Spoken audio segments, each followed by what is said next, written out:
Usap-usapan ngayon sa social media ang video ng kapuso aktres na si Kailyn Alcantara habang nakakandong ito sa basketballistang si Kobe Paras habang nagbibidyo okay. Ibinagi ng isang netizen sa TikTok ang naturang video na kuha mula sa kanilang karaoke session. Maririnig sa video ang pagkanta ni Kobe ng Hinahanap-hanap Kita by River Maya, samantalang nakatingin naman sa kanya si Kailyn.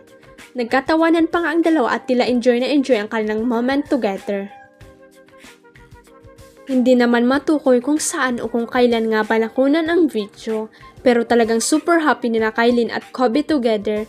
May party pa sa naturang video kung saan hinalikan ng basketballista ang aktres sa balikat.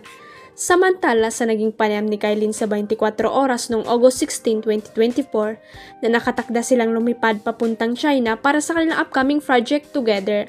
Super thankful nga ang dalaga na pumayag si Kobe sa naturang proyekto kahit na wala pa silang inilalabas na detalye tungkol rito. We're ready to explore a lot of things in life and I'm thankful that he said yes kasi I'm excited to work with him. Saad ni Kailyn. Excited rin ang dalaga sa magiging banding nila ni Kobe.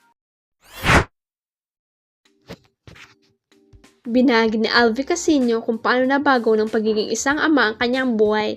Anya, super hands-on siya pagdating sa pag-aalaga ng anak. Sa isang interview, kwento ni Alvin kung paano niya alagaan ang kanyang baby boy na si Roman Andrew. Thankfully naman yung project ko na lock-in kami so kapag nasa work ako, hindi ako nagigising in the middle of the night to change diapers. Pero syempre, namimiss ko siya. FaceTime kami kapag nasa work so naiisip ko siya. So when I'm home, super hands-on, Anya. Wala, baby pa siya so hawak ko lang siya, laps. Pero he's developing a personality na kikilala na niya kung sino kami in this kind of stops. Kapag pumupunta ang mom ko, alam niya na andun na yung lola niya, you can see. Kasi nung start na andun siya sa States, tinititigan ko lang siya. Kung natutulog, titingnan mo kung humihinga minsan kapag pagod na pagod ka, please, matulog ka na tapos kapag nakakatulog na, yes, pwede na ako mag-gym. Tapos kapag nasa gym mood naman ako, every now and then, sinisilip ko kung gumalaw tapos balik gym ka ulit. Nakakatuwa, sabi pa ng aktor.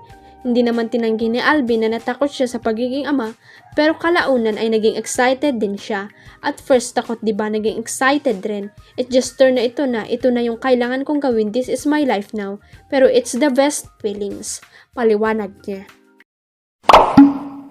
Huwag kalimutang i-click ang subscribe button at i-ring ang notification bell para sa latest at legit chika updates.